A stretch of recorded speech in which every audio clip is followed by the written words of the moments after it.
سمجھے؟ وہ قبرستان کے جس کی خاک کو یہ اعزاز حاصل ہے کہ اس نے میرے نبی کے جسم کو چوما ہوا ہے، حضور کے مبارک ہاتھوں کو چوما ہے، اس خاک نے میرے آقا کے قدموں کو بوسے دیے ہیں، اس قبرستان کی خاک نے، خاک شفا۔ قطب مدینہ ضیاء الدین مدنی قادری نا، اعلیٰ حضرت کی وہ کتاب آپ کہتے ہیں میں عرب علماء کو پیش کرتا، عرب علماء کو میں دکھاتا، میں کہتا یہ میرے پیر نے، میرے شیخ نے کتاب لکھی تھی یہاں ہی کعبے کے پاس بیٹھ کے چند گھنٹوں میں۔ تو وہ دیکھتے تو وہ کہتے یار یہ ہم عقل نہیں مانتی، ایک بندے کے پاس کتاب بھی کوئی نہ ہو، لائبریری بھی کوئی نہ ہو، اکیلا ہو، یہاں بیٹھ کے وہ تھوڑے سے ٹائم میں اتنی بڑی دلائل سے بھرپور کتاب لکھ دے۔ تو قطب مدینہ کہتے ہیں ہم نے اپنے شیخ سے پوچھا تھا حضور یہ ہوا کیا تھا؟ تو اعلیٰ حضرت نے فرمایا کہ جب مجھے نجدیوں نے للکارا نا تو کہا میں کعبہ شریف کے سامنے آیا تو کعبے کے دروازے پر 3 ہستیاں کھڑی تھیں، سمجھے؟ کعبے کے دروازے پر 3 ہستیاں کھڑی تھیں۔ کہا حضور کعبے کے دروازے پر میرے آقا و مولا خود کھڑے تھے سامنے، مولا علی کھڑے تھے ساتھ، حضور غوث اعظم کھڑے تھے۔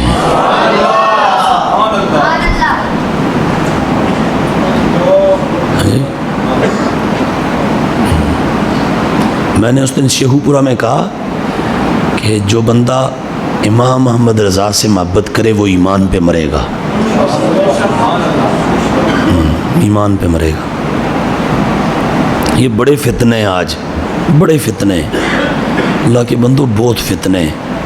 عافیت اس میں یہ کہ اعلیٰ حضرت کا دامن تھام لو، بس رضا کا دامن نہ چھوڑو، سمجھے؟ باقی جہاں بھی جاؤ گے نا، کسی جگہ توحید کے مسئلے میں آپ کو دھواں نظر آئے گا اور دھندلکیں نظر آئیں گی، کسی جگہ رسالت حضور کے ادب کے معاملے میں، کسی جگہ آپ جاؤ گے صحابہ کے بارے میں بکواس ہے، صحابہ کی گستاخی ہیں، کسی جگہ آپ جاؤ گے تو اہل بیت کی بے ادبی ہیں، کسی جگہ آپ جاؤ گے تو اولیاء کی گستاخیاں۔ میرے رضا کے دامن میں ادب ہی ادب ہے، تعظیم ہی تعظیم ہے، سمجھے؟ یہ فتاوی رضویہ شریف تو میں نے آپ کو کہا تھا نا ایک سیٹ ہم نے اور منگوانا ہے، تو وہ بھی ہم لے آئے ہیں کسی جگہ سے۔ ایک تو یہ سیٹ تھا نا، یہ ہمارے پاس پہلے کا تھا، تو ایک اور ہم نے وہ لیا، اوپر آپ کو دکھایا تھا، ایک یہ تھا، پھر ہم نے یہ بھی لے لیا، سمجھے؟ یہ بھی تو اور بھی میں انشاءاللہ زندگی ہم نے رضا کے لیے، رضا کے مشن کے لیے وقف کر دی ہے، اور میں اعلیٰ کے قلم سے لکھے ہوئے مخطوطے میں نے عزم کیا انشاءاللہ، میں وہ جہاں سے بھی ملیں گے میں ان کی کاپیاں کروا کے لاؤں گا انشاءاللہ، وہ رضا کے قلم والی تحریریں تمہیں دکھاؤں گا یہاں، ہم تمہیں وہ کچھ دکھائیں گے جو تم سوچ بھی نہیں سکتے، سمجھائی؟ تو یہ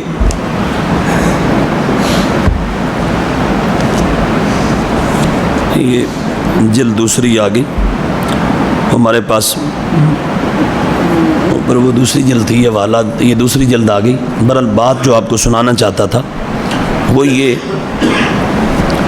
کہ نبی اکرم صلی اللہ علیہ وآلہ وسلم آپ کے اسم پاک کی جب بات آتی ہے نا، حضور کے نام نامی کی، تو اعلیٰ حضرت جہاں بھی لکھتے ہیں نا تو حضور کے نام کے ساتھ حضور کے تعظیمی ادب والے، تعظیم والے القابات اس طرح لکھتے ہیں کہ وہ پورا ایک چین بنا دیتے ہیں، اور اس کے بغیر حضور کا نام نہیں لیتے۔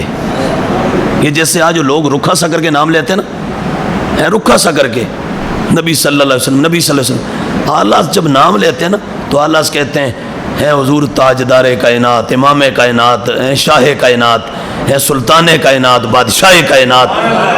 تو یہ جو آج ہمارے پاس لبو لے جائے نا کہ ہم یہ نام لیتے ہیں تو اتنا اس طرح کر کے بنا کے، تو یہ اللہ گواہ یہ جو کچھ ہمارے پاس ہے نا یہ رضا کی چاندنی ہے، اور رضا کی دی ہوئی چاندنی ہے، جس کے روشنی میں اور جس کی چمک میں آپ سارے اپنا یہ قافلہ لے کے چل رہے ہیں. یہ سیدی اعلیٰ یہ آپ کا سب کرم ہے، اور آپ کی سب ہمارے اوپر خاص نگاہ عنایت ہے. حضور سیدی اعلیٰ رضی اللہ تعالیٰ عنہ آپ نے تمام عقائد پر، ہمارے تمام عقائد پر جو 14 صدیوں میں تھے، حضرت رسول کریم حضور تاجدار کائنات صلی اللہ علیہ وآلہ وسلم آپ نے جو صحابہ اور اہل بیت کو عقائد عطا فرمائے تھے، اور صحابہ سے تابعین، تبع تابعین، ائمہ مجتہدین، محدثین، مفسرین چلتے چلتے جب یہاں تک پہنچے نا، ان عقائد پر لوگوں نے ڈاکہ ڈالا اور ان عقائد کو لوٹنا چاہا. اور وہ جو 14 صدیوں کا ایک نور تھا، اس نور کو جب معاذ اللہ لوگوں نے اندھیرے میں بدلنا چاہا، اور جب ہر طرف سے فتنوں نے حملہ کیا، ان تمام فتنوں کے مقابلے میں جو مضبوط ڈھال بن کے کھڑا ہوا وہ میرا رضا ہے. اور کھڑا بھی ایسے ہوا کہ ہر فتنے اس دور کے اب جتنے فتنے آپ ان کو پڑھ لیں، ہر فتنے کے رد میں جو کام اعلیٰ حضرت کا ہے وہ کام آپ کو کسی اور کا نظر نہیں آئے گا. اس دور میں جو کام امام احمد رضا آپ نے کیا، وہ کام اس کا میں کہتا ہوں 100واں حصہ بھی آپ کو کسی اور کے دامن میں نہیں ملے گا. اور آپ کو یہ کہنا پڑے گا کہ احمد رضا پہ محمد عربی کا خاص کرم اور آقا کی خاص رحمت ہو رہی تھی. جو امام احمد رضا نے اتنا کام کیا، اعلیٰ نے جو اس انداز میں ایک دریا بہا دیے ہیں اور در بے بہا دیے. حضور کی نعت لکھی نا، جس راہ چل دیے ہیں ان کی مہک نے دل کے غنچے کھلا دیے ہیں، جس راہ چل دیے ہیں کوچے بسا دیے ہیں. میرے کریم سے گر قطرہ کسی نے مانگا، در بے بہا دیے ہیں، دریا بہا دیے ہیں، در بے بہا دیے ہیں. کہا آقا سے کسی نے قطرہ مانگا تو دریا دیا ہے. تو حضور کے غلاموں میں پھر یہ یہاں کے احمد رضا آیا. کسی نے سوال پوچھا 2 سطروں کا، احمد رضا نے دریا بہا کے 600 دلیلیں دے ہماری.